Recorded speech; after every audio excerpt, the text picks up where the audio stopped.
सूक्ष्म चीज है। और हवा को भी किसी जंत्र से हम पकड़ तो लेते हैं ना, किंतु आकाश ऐसा सूक्ष्म है उसको किसी प्रकार से भी नहीं पकड़ सकते। आकाश को भी एक प्रकार से पोल के रूप में घड़ा है, उसको ऊपर से बंद कर दिया, उसके भीतर में पोल है, वो आकाश से बोले पकड़ दिया। किंतु उससे और सूक्ष्म चीज है मन है, वो इस प्रकार से भी नहीं पकड़ा जाता। मन को भी किसी प्रकार से हम एक प्रकार से स्थिर कर लेते, बुद्धि के द्वारा रोक देते हैं कोई स्थान के बीच के, वहां तो पकड़ा गया। किंतु बुद्धि उससे भी सूक्ष्म है, और बुद्धि को भी पकड़ लेते हैं कि बुद्धि को हम स्थिर कर लेते हैं एक आपने, तो वो भी पकड़े गई। तो उससे भी और जो सूक्ष्म चीज है अव्याकृत माया, उसको फिर नहीं पकड़ सकती। और मायापति को भी नहीं पकड़ सकती। मायापति और माया जो है ये भी एक प्रकार से माया की खोली चढ़ा करके और किसी प्रकार से ईश्वर को हम अपने बुद्धि से और से उसकी बुद्धि की खोली चढ़ाकर पकड़ सकते हैं, निखास को तो नहीं पकड़ सकते।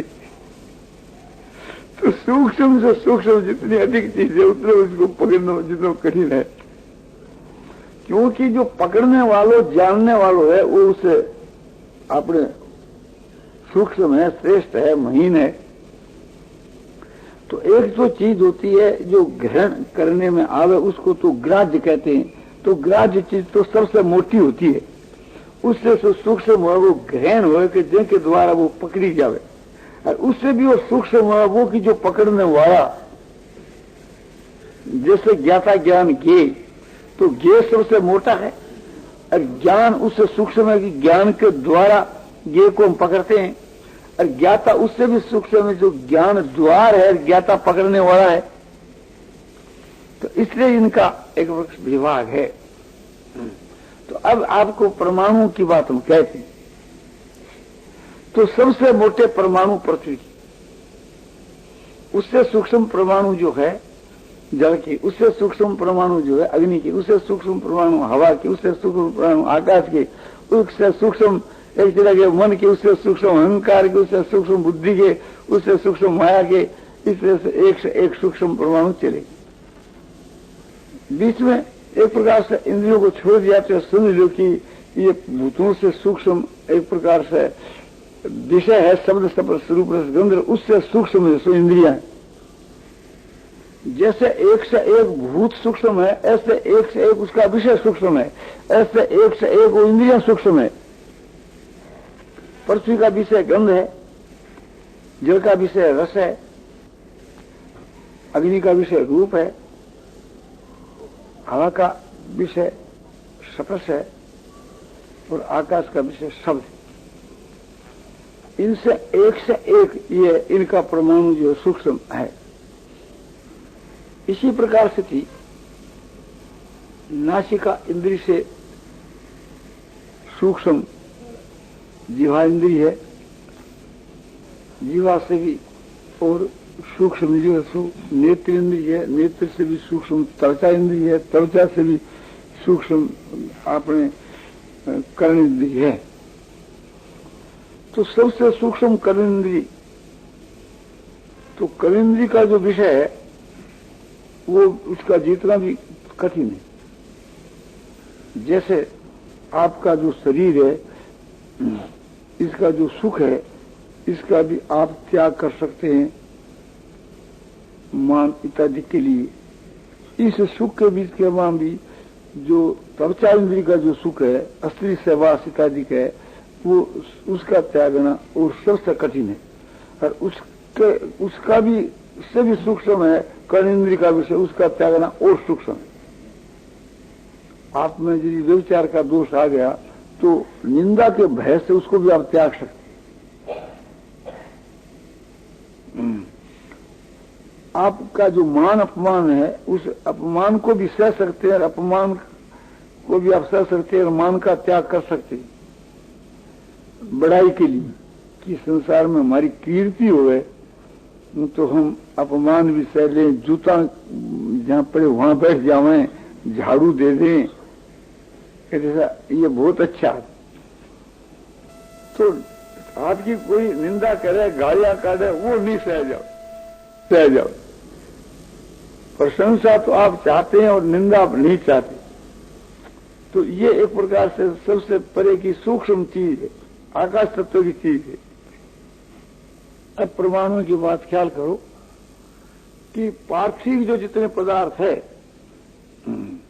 जैसे जितनी औषधा है, उनका जो परमाणु है उसका असर विशेष रूप से होगा। वो चीज सबसे ज्यादा मोटी है, सब तुरंत समझ में आ जाएगा उसका छुआछूत का और का।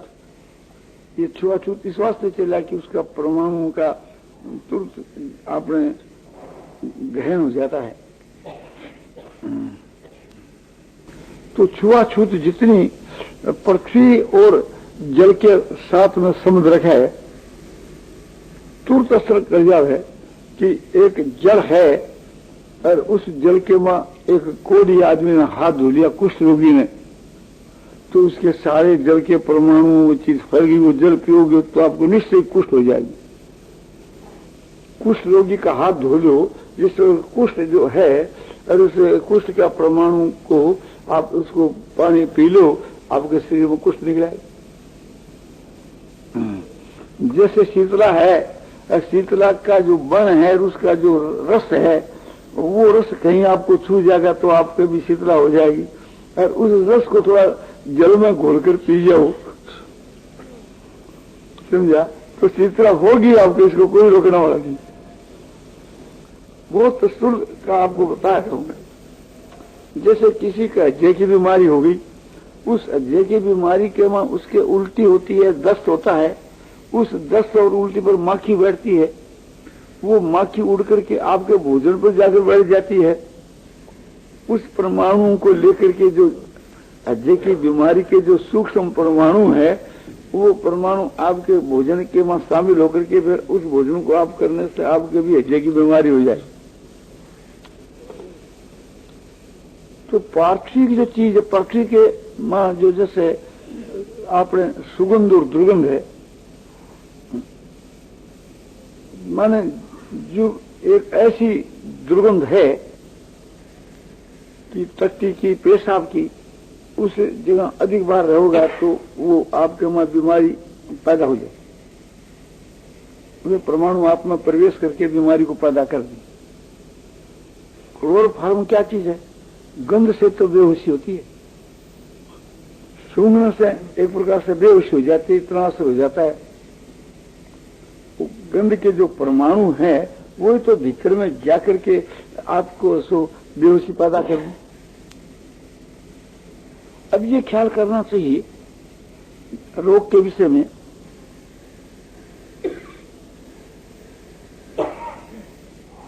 दुर्गंध से बीमारी ज्यादा फैलती है, साइंस भी इसको मानता है। इसलिए जहां पर बहुत दुर्गंध आती हुए उसका तुरंत गवर्नमेंट को इलाज करना पड़ेगा कि इसको उठाओ, ये दुर्गंध से बीमारी फैलेगी। उसके बाद जल की बारी आती है कि जहां एक प्रकार से जल भी है, गंदा है, तो वो में दो चीज होगी, जल को एक असर, एक अपने गंध को, तो ज्यादा भय। इस वास्ते वह को इलाज करना चाहिए। पानी के भीतर के वहां कोई दूषित पानी है, पानी जो खारा है, पानी जो एक प्रकार से उसमें कोई प्रकार का दोष आ गया है, तो उससे पानी पीने से तुरंत ही एक प्रकार से उसके शरीर में बीमारी हो जाएगी। ये जो विष का असर तुरंत होता है, क्यों कि विष क्या चीज है? ये पार्थिव चीज है। पृथ्वी का जो खराब तत्व है वो विष है, उसको सुन के खा जाओगे तो मर जाओगे। तो वो एक प्रकार से पार्थिव चीज है। ऐसे ही जल तरल जो चीज है, वो तरल जो चीज है वो भी एक प्रकार से बहुत खराब। वो जल के भीतर के बीच में कोई चीज पार्थिव चीज मिल गई तो वो जल भी एक प्रकार से दूषित हो जाता है। अब जल के बाद के वहां अग्नि की पारी आती है, तो ये हमारे जो बुखार इत्यादि का है, ये क्या चीज है? ये अग्नि तत्व उसमें ज्यादा है। एक बुखार वाले रोगी के साथ में आप सोओगे तो आपके बुखार हो जाएगी, और विषैली जो बुखार है, ज्यादा खराब बुखार, जैसे प्लेग की, तो एक प्लेग वाले रोगी के पास में रहने से, उसको छूने से, तो उसमें जो बुखार के उनके परमाणु हैं तो वो आपको पकड़ लेगी। जैसे किसी के आग लगी या अग्नि पकड़ ले, वो स्थूल है, और समझो कि वो आसपास के घर को अग्नि जला देती है, तो उसका मोटा परमाणु है। और ये बुखार का सूक्ष्म परमाणु है, वो बुखार भी एक आग ही है। तो इस तरह से उसका असर हो जाता है। उससे और सूक्ष्म है हवा। हवा जो चलती है, ठंडी हवा, गर्म हवा, उसका तुरंत असर होता है। हम धूप में जाते हैं तो उसका असर हो जाता है। तो धूप में क्या है कि वो अग्नि के परमाणुओं का असर है, और हवा जो है उसमें दूसरों का परमाणु और मिल जाता है, पृथ्वी के परमाणु मिल जाते हैं हवा के वहां। तो सुगंध दुर्गंध को हवा ले जाती है, उसमें जल के परमाणु मिल जाते हैं तो हवा ठंडी हो जाती है। उसमें समझो कि धूप के परमाणु मिल जाते हैं तो हवा गर्म हो जाती है, लू बाजती है। तो लू क्या है? जो धूप, जो सूर्य की बड़ी कड़ी धूप, उस धूप के शामिल होकर हवा चले तो लू बन जावे, और प्रवाह हवा के साथ में वह मिल जावे तो समझो कि जल के साथ में वो ठंडी हो जाए, और सुगंध दुर्गंध के साथ में हो जाए तो गंध वाली हो जाए। तो इस वास्ते में हवा के समुद्र से भी बीमारियां हो जाती है। अब आगे में बड़े आकाश के परमाणु आए। आकाश के परमाणुओं का असर होता शब्द से।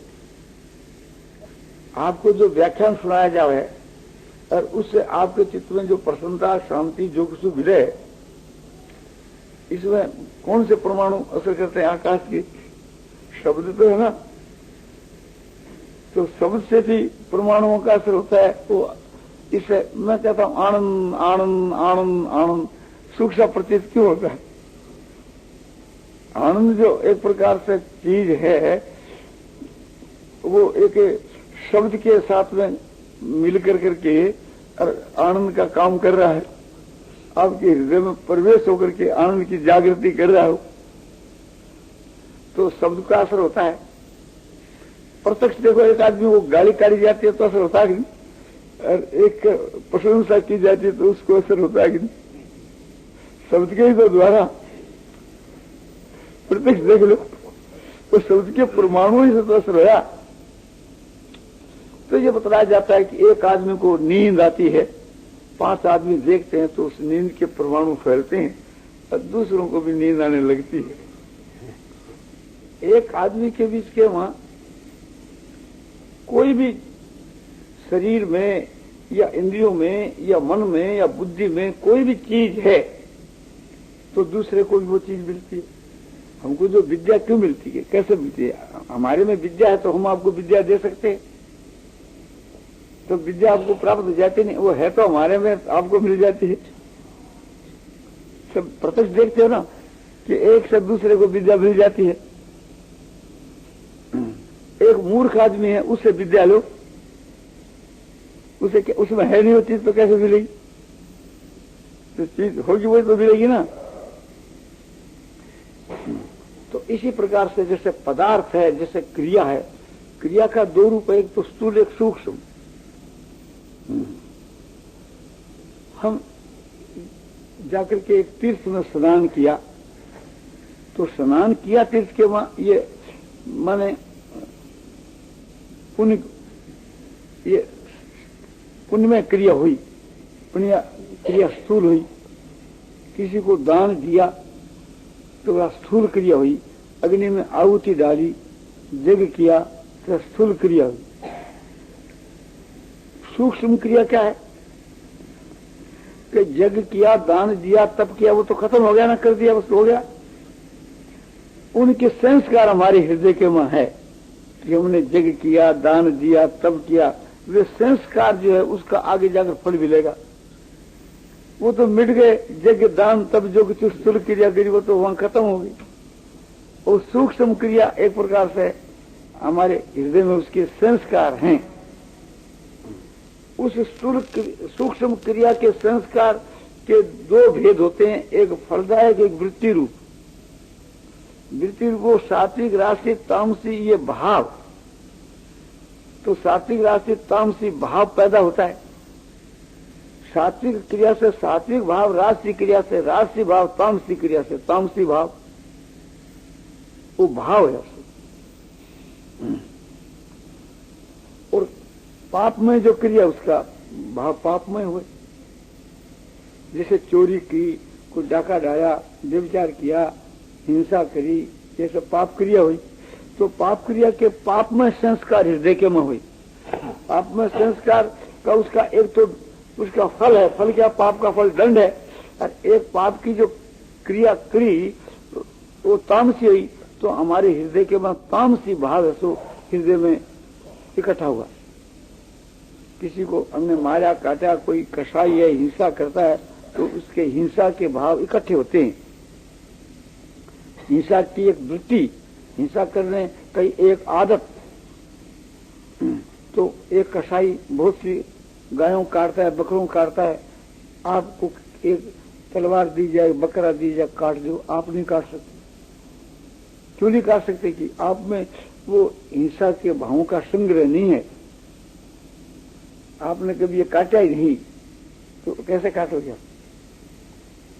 और जिसमें संग्रह है बुरे भावों का, वो इसी वक्त काट डाले। जैसे भाव होते हैं वैसे संस्कार पैदा होते हैं, और संस्कार के अनुसार फिर आगे क्रिया होती है। भावों के अनुसार समृद्धि होती है। एक व्यभिचारी आदमी है, जिस स्त्री के साथ में व्यभिचार करें, उसको देखने के साथ में वो भाव जागृत हो जाएगा कि मैं इसके साथ में भोग किया था। अब फिर उसके साथ में भोग करने के संस्कार आएंगे और फिर वैसी क्रिया होगी, फिर वो पाप बनेगा।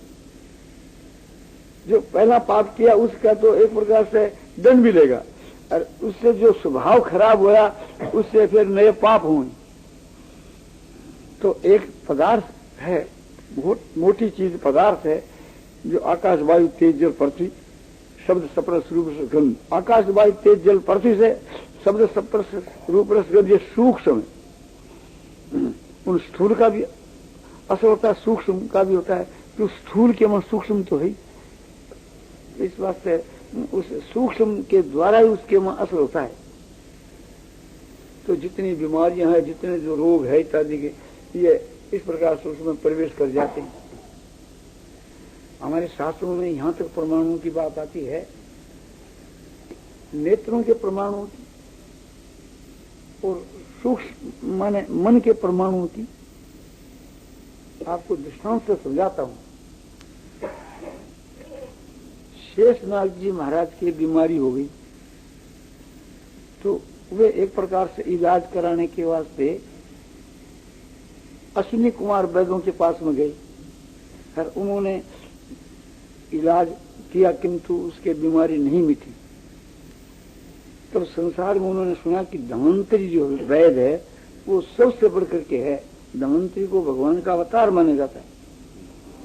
फिर धन्वंतरी के पास में शेषनाग जी आए, तो उन्होंने वही दवाई दी, किंतु उसकी आंख बांध दी, बीमारी मिट गई। जब धन्वंतरी वैद्यों के पास में शेषनाग जी गए, बोले हमारी बीमारी मिट गई। बोले कैसे? बोले इस दवाई से। बोले यार दवाई तो हम भी दी थी। बोले इसी से मिटी। किसने मिट्टी? की धन्वंतरी ने। तो अश्विनी कुमार वैद्य धन्वंतरी के यहाँ आया, उसको साथ लेकर, इनको आप क्या दवाई दी? बोले यह दवाई दी। इससे दवाई तो आप ठीक दी, और यह दवाई मैं दी थी। मैं जो इसको दवाई दी थी इसकी बीमारी नहीं मिटी, आप जो दवाई दी इसको बीमारी मिट गई। ये क्या कारण? वही दवाई। बोले तुमने इसकी आंख नहीं बांधी होगी। तो आंख तो नहीं बांधी। बोले सांप इसकी आंख में विष, उस औषध में विष तोड़ जाता है, तो उसका असर क्या होगा? समझे? तो नेत्रों की वृत्ति के द्वारा वो सूक्ष्म रूप से वो चीज उसके वहां दौड़ती है। जैसे मैले के भीतर के वहां दुर्गंध आती है, ऐसे जो भाव असर था उसमें भी दुर्गंध आती है। वो सूक्ष्म है, वो मैले का ही स्टीम है, और क्या चीज। तो इसी प्रकार से थी उस सांप में जो विष है, उस विष का प्रवाह नेत्रों के द्वारा भी चलता है। जैसे कोई एक आदमी, कोई एक पापी पुरुष है, उसका हमको दर्शन हो गया, तो दर्शन होने से उसका असर हमारे पर क्यों आया? हम उसको छुया नहीं, कुछ नहीं। एक महात्मा का दर्शन हो गया तो उसका असर क्यों आया? तो महात्मा को हम देख लेते हैं तो हमको लाभ, और महात्मा हमारे को देख ले तो हमको लाभ। कि महात्मा में जो चीज है वो नेत्रों के द्वारा सूक्ष्म रूप से विकसित होती रहती है, तो उसका परमाणुओं का असर हमारे ऊपर आ जाता है। और हम महात्मा को देख लेते हैं तो हमारे नेत्र वहां से जाकर उस चीज को ग्रहण कर लेते हैं, तो वो चीज हमारे मुझ के आ गई। एक पापी को हमने देख लिया तो उसका असर हमारे ऊपर आ गया। एक कुत्ता कुत्ते के साथ में विषय भोग करता था, इसको समझो कि रेणुका ने देख लिया और वहां वो ठहर गई किसी देर तक, तो जमदग्नि ने क्या समझा कि ये व्यभिचार दोष। क्यों? कि तुम्हारे हृदय के बीच में बुरे भावों की जागृति होगी। तुम किसी कुत्ते कुत्ती को भी व्यभिचार करते हुए देख लोगे तो तुम्हारे हृदय के में व्यभिचार के संस्कारों की जागृति हो जाती। क्या तो कुछ नहीं, तुमने आंख से ही देखा ना, तो आंख से वो परमाणु ग्रहण कर ली। ये परमाणु की बात आपको बतलाता हूं कि आंख से परमाणु ग्रहण इस तरह से होते हैं। कान से आपने व्यभिचार की बात सुन ली तो उस व्यभिचार का चित्र आपके मन में आ गया, तो आपके दिल के मन व्यभिचार के भाव की जागृति है। शब्दों से, जैसे रूप से ऐसे शब्दों से, और सप्र से तो और ज्यादा। तो इसी प्रकार से कि जिन पुरुष में जिस प्रकार के परमाणु है, आसुरी संप्रदाय के या साथ अपने देवी संप्रदाय के, वैसे ही परमाणुओं का संसर्ग उसमें आ जाता है। आप कहीं पर समझो कि चौपड़ता खेली जा रही है, वहां आप बैठिए, उनके परमाणु आप में प्रवेश कर करके, और आपके हृदय में भी यह भाव पैदा हो जाएगा कि मैं भी खेलूं।